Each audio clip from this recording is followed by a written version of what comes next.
আল্লাহুম্মা সাল্লি আলা সাইয়্যিদিনা মাওলানা মুহাম্মাদ ওয়া আলা আলি সাইয়্যিদিনা মাওলানা প্রিয় বন্ধুরা, আমার গভীর মনোযোগ।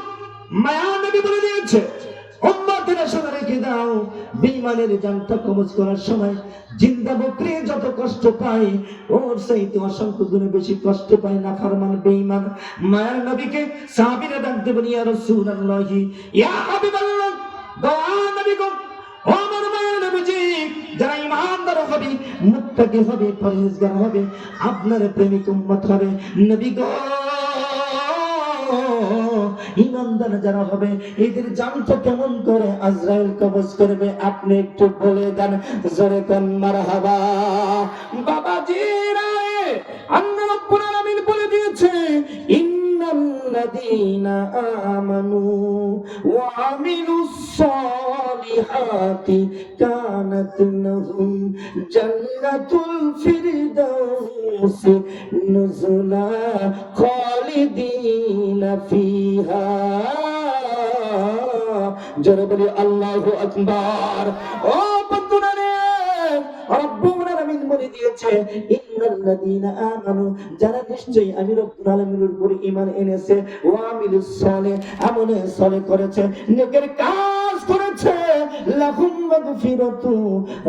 মাগফিরাতু ওয়া আজরুন আযীম। একাতে আল্লাহ বলে দিয়েছে, জান্নাতুন তাজরি মিন তাহতিল আনহার।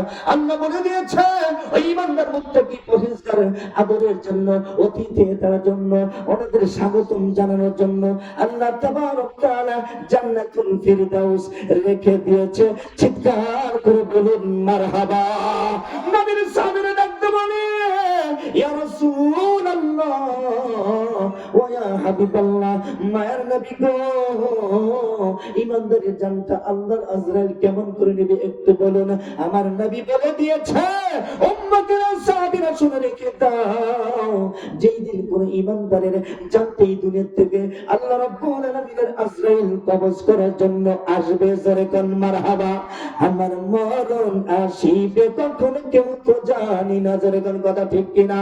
আমি মরে গেলে আমায় তোমরা ভুলে যেও না, আমি মরে গেলে আমায় তোমরা ভুলে যেও না। আমার মরণ আসিবে কখন কেউ তো জানি না, আমার মরণ আসিবে কখন কেউ তো জানি না। দয়ার নবী বলে দিয়েছেন, সাহাবীরা রে, পৃথিবীর কোনো মানুষ জানে না কার কখন মরণ আসে। বন্ধুরে, ঈমানদার মুত্তাকি পরহেজগারের সম্মুখে আল্লাহর আজরাইল কেমন করে আসে, জোরে কন্না সুবহানাল্লাহ। দয়ার নবী বলে দিয়েছে, উম্মতেরা শুনে রেখে দাও, একজন ঈমানদার মুত্তাকি পরহেজগারের সম্মুখে আল্লাহর আজরাইল, ওই আজরাইলের বিকট রূপ, বিকট চেহারা নিয়ে কোনদিন ঈমানদারের সম্মুখে হাজির হয় না, জোরে কোন সুবহানাল্লাহ। আল্লাহর আজরাইল ঈমানদারের সম্মুখে আজরাইলের আসল সূরত নিয়ে হাজির হয় না, বলা যাবে না সুবহানাল্লাহ। আজরাইলের চেহারা সূরত কত বড় তা জানেন? জমিনের উপরে কি কদম, আর মাথাটা কি সাত আসমান ভেদ করে, আর এত বড় না, বিশাল বড় আল্লাহর আজরাইল। চেহারা দেখলেই মানুষের কলিজা ফেটে যায়। বন্ধুরে গভীর মনোযোগ, দয়া নবী বলে দিয়েছেন, উম্মতেরা শুনে রেখে দাও, আল্লাহ পাকের আজরাইল ঈমানদারের সম্মুখে যখনই হাজির হয়, ঈমানদারের জান কবজ করার জন্য যখনই হাজির হয়ে যায়, ঈমানদারের সম্মুখে আল্লাহর আজরাইল হয়ে যায় না, বন্ধু হয়ে যায়, জোরে কোন মারহাবা। বন্ধু হয়ে যায়, কি হয়ে যায়? বন্ধু। এখন বলেন তো দেখি, বন্ধু বন্ধুর বাড়িতে কি ডাকাত সেজে যায় নাকি আত্মীয় স্বজন যা কিছু হাদিয়া তো মিষ্টি, খুরমা, কটা আপেল, কটা আঙ্গুর নিয়ে যায় না? আর কিছু না নিয়ে আপনাদের এরিয়ায়, কুশিয়ার এরিয়ায়, বাগদার এলাকায়, এই পাইকারি এরিয়ায় কমপক্ষে আর কিছু থাক না থাক, পেঁয়াজ রসুন আর মরিচের অভাব নাই, জোরে কথা ঠিক কিনা? আমাদের ওই সাইডের কিছু কিছু লোকজন এই দক্ষিণ দেশ কয়, ওই দক্ষিণ দেশে আত্মীয় করবো পেঁয়াজ রসুন খাওয়ানোর লোভে। কথা ঠিক আছে প্রিয় বন্ধুরা আমার? তাহলে আজরাইল আসবে হলো ঈমানদারের সম্মুখে বন্ধুর আচরণ করে। কি আচরণ করে? বন্ধুর রূপ ধারণ করে আসবে। বন্ধুর বাড়িতে বন্ধু গেলে কিছু হাতিয়ে নিয়ে যায় না, মিষ্টি টিষ্টি এটা ওটা নিয়ে যায়, কিছু হলে কিছু নিয়ে যায়, তাই না? কিন্তু এটা রসুল বলে দিয়েছে আজরাইল ইমানদার আমার প্রেমিক উম্মতের সম্মুখে আসবে বন্ধু হয়ে। জোরে বলা যাবে না সুবহানাল্লাহ? আর আমরা জানি বন্ধুর বাড়িতে কিছু না কিছু নিয়েই যায়। এখন আর কিছু যাই হোক তাই হোক, কমপক্ষে মিষ্টি টিষ্টি এটা তো নাও হলেও বন্ধু যদি বিড়ি সিড়ি খাওয়ার অবস্থায় কমপক্ষে এক প্যাকেট কেটো বিড়ি নিয়ে হলেও যায়। যায়া সারি বন্ধুর বাড়িতে ঢোকার আগে দাঁড়াও বন্ধু কিছু খায়াটা যায়, কমপক্ষে ম্যাচ ফায়ার করি, একটা সিগারেট হলেও খায়। যারা কথা ঠিক কিনা? এইরকম বন্ধু যাদের আছে। আর ভালো বন্ধু যারা কমপক্ষে এটা ওটা যে মিষ্টিটা নিয়ে যাওয়ার পরে হাজির হয়ে যায়। আজরাইল তো বন্ধু ইমানদারের। এখন জান কবজ করার জন্য সে কি নিয়ে আসবে? জোরে কোন সুবহানাল্লাহ? কি নিয়ে আসবে বন্ধুর কাছে? বন্ধুরা কুশিয়ারের বাবাজিরা, বন্ধুরা যুবক মুনিরা, পর্দার আড়ালের মা ও বোনেরা, ছোট্ট মুনিরা গভীর মনোযোগ। মায়ের নবী বলে দিয়েছে আমার প্রেমিক উম্মতির সম্মুখে আজরাইলের আসল রূপ নিয়ে যাবে না। আমার প্রেমিক উম্মতের সম্মুখে আল্লাহর পাঠানো আজরাইল বন্ধু হয়ে যাবে। যেরকম সুবহানাল্লাহ। বাবাজিরা রে, আল্লাহর পাঠানো আজরাইল ইমানদারের সম্মুখে বন্ধু হয়ে আসবে।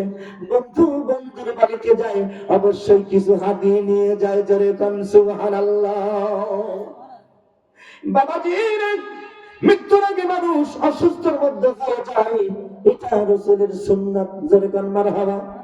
আমার রাসূল এই দুনিয়া থেকে যেই দিন চির বিদায় নিতে যেত, কিতাবের ভিতরে এসেছে রাসূল অসুস্থর মধ্যে আছে, অনেক লোক কান্নাকাটি করছে, সাহাবীরা কান্দে, নবীজির বিরহে কান্দে। আমার নবীজি সাহাবীদেরকে অনেক আদর দিয়েছে, ভালোবাসা দিয়েছে। নবীজি ভালো করে জানেন আমি নবীজির বিদায়ের কথা আমার প্রেমিক উম্মতেরা, আমার সাহাবীরা কখনো মেনে নিতে চাবে না। জোরে কোন মারহাবা। নবীজি আমার তার সাহাবীদেরকে সুন্দর করে বলে দিয়েছে, সাহাবীরা দুনিয়া থেকে যাইতে হবে। মরণটা হলো আল্লাহ পাকের সঙ্গে দিদারের একটি পথ, দিদারের একটি পুল। জোরে কোন সুবহানাল্লাহ।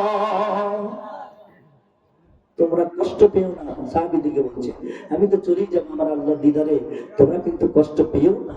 কিতাবের ভিতরে এসেছে আব্দুল্লাহ ইবনে আব্বাস এবং হযরত আবু বকর সিদ্দিক, এই দুই সাহাবী ছাড়া আর যত সাহাবী, সমস্ত সাহাবী রাসূলের এই বিজয়ের দিনে পাগল হয়ে গিয়েছিল। জোরে বল সুবহানাল্লাহ। আর জোরে বল সুবহানাল্লাহ।